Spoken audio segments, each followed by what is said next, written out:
you were saying kanina, sa atin walang ayuda. I mean ang gobyerno, no? This is more on Oo the nga, yung mga transport. taxpayers talaga na Mm-mm. matataas ang binabayad sa gobyerno. Kapag Oo. ganitong nagkakaroon ng problema, na Mm-mm. katulad nito, may gera, no, tumataas ang gasolina, ang mga tricycle drivers, mga jeepney drivers, bus drivers, yung mga TNVS, nasa transport middle sector. class yung pababa, lahat yan merong ayuda yan eh. But Mm-mm. yung mga case natin, tayong nagtatrabaho, mukhang hindi pinapansin ng gobyerno. Samantalang, pag tayo nagkarga ng gasolina, like for instance, Mm-mm. tomorrow, the price of Whoa! diesel per liter is already 100.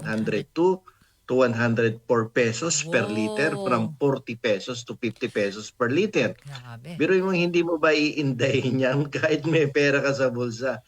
Ang sakit bunutin ng pera kapag ganyan ang presyo ng diesel or gas sa Oo. gasolinahan. Talagang dadaing at dadaing ka dyan. Paano kung nag-work ka tapos paikot-ikot ka ng Metro Manila because of your appointments, punta ka Oo. ng Makati, punta ka ng Ortigas, punta ka ng QC. Mm-mm. Alam mo yung 1,000 kulang yon sa gasolina, magbabayad ka pa ng parking. Oo, Ang bigat partner. nun. Oo, so ang nangyayari tuloy, tayong mga empleyado, no, Mm-mm. at negosyante, at Apektado. actually, feel din natin yan. Mas malaki ang losses Oo. on our part. Kami naman, partner, on our part naman, kaming mga nagbabiyahe araw-araw, inaantay namin malibre yung mga carousel bus, MRT. Yeah, sa MRT, kahit siguro kalahati ang presyo, Oo. sa amin wala namang MRT. Oo. Yung Paano mga, kung talagang may urgent meeting ka sa Along Ortigas Avenue, talagang mapipilitan ka, gagamitin mo yung sasakyan mo eh. what about the emergency power, partner, kung mapirmahan na yan ng Pangulo, di ba?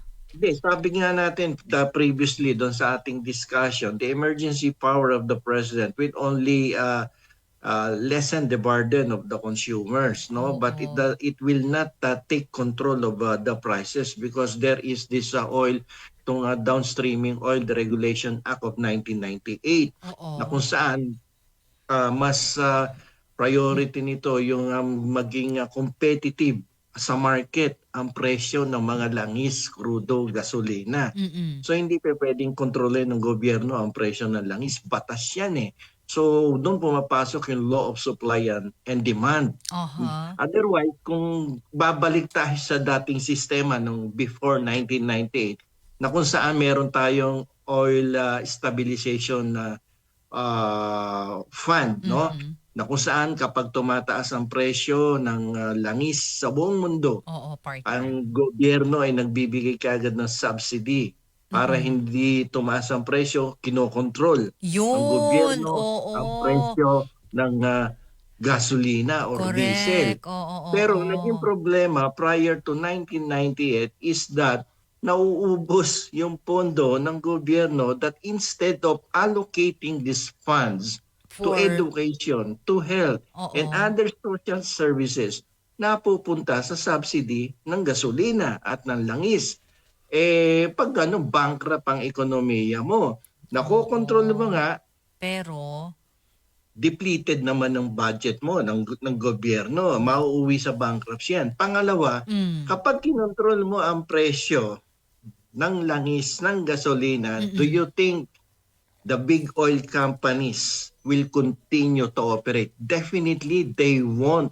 Bakit? Oo. Ano pa kikitain nila kung Kontrolado mo kokontrolin na. mo presyo Correct. nila? If you will Mm-mm. not follow the rule on the law of supply and demand, Mm-mm. what will happen to these big oil companies? Companies. Definitely, they will get out of the business and Aha. go to another country which will respect this law of supply and demand. Mm-mm. So, mahirap yun. Kaya pababayaan lang talaga yan. Kasi although this is temporary, gera lang na abutin siguro 1 month or 2 months. O sana wag umabot na ng 1 month eh. In Jesus' name we Pero pray.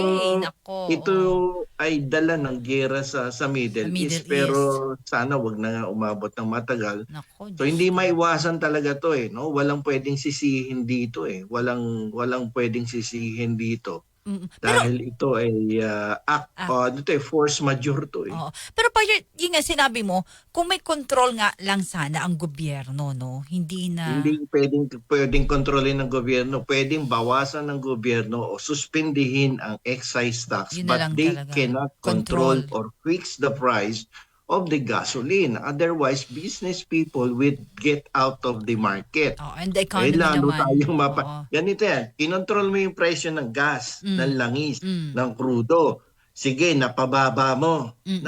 Bumaba yung presyo. Oo. O, wala ka naman supply. Bakit? Oh. Eh, Ang ayaw baba eh. magbenta ng Ang baba ng eh. oil Oo. companies. Bakit?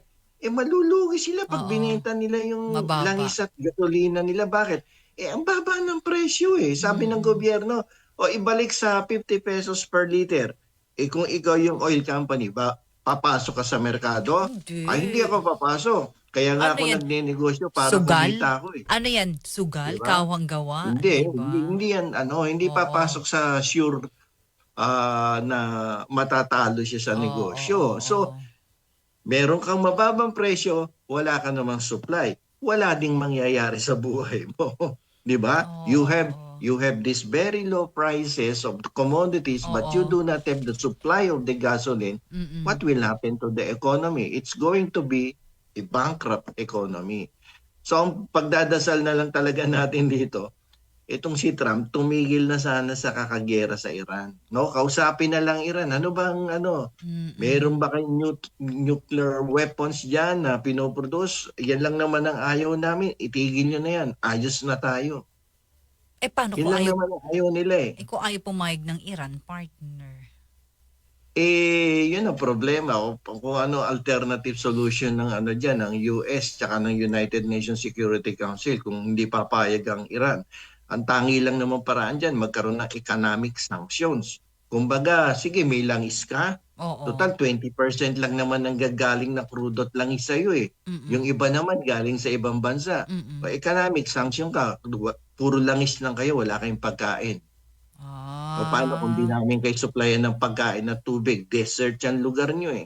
Naku, Di ba? delikado lalo yun. O di Oo. magutom kayo dyan. Ganun ang panlaban nila dyan. Magkakaroon ng economic sanctions dyan. Oo, oo. Pero, ayan, dapat mag-iisip si Trump dyan ng At ng di patagalin, ah, partner, ano? hindi patagalin niya kasi lahat na ng bansa na Mm. walang produce na langis ay Oo. sobrang apektado. Di bali nga dito sa Asia, hindi gaanong ramdam ng mga kapitbahay natin niya kasi may mga langis yung ibang kapitbahay natin dito eh. Mm.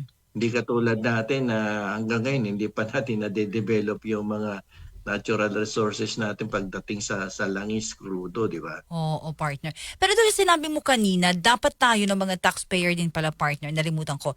Dapat may ginagawa rin tulong sa atin ng gobyerno. Meron ka bang alam, partner, na sa palagay Hindi, mo? yung pagtitipid sa kuryente, pagtitipid sa gasolina, Oo. ayan, malaking tulong yan kung sabay-sabay kayong hindi muna kukonsumo Ah. ng mga gasolina, diesel, langis, no? Mm. Kasi if there will be, ito, balik ulit tayo, Mm. cycle to, law of supply and demand yan.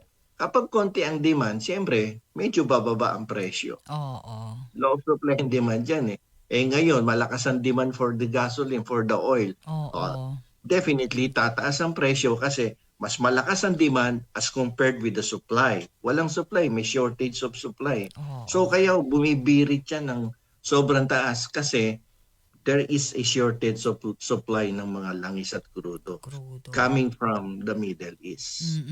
And, Unless na lang ang Russia mag-deliver sa atin.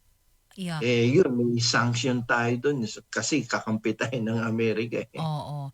And I think the government is open, partner, as of latest report kanina ng ating Rajuban Joyce sa Russia, partner.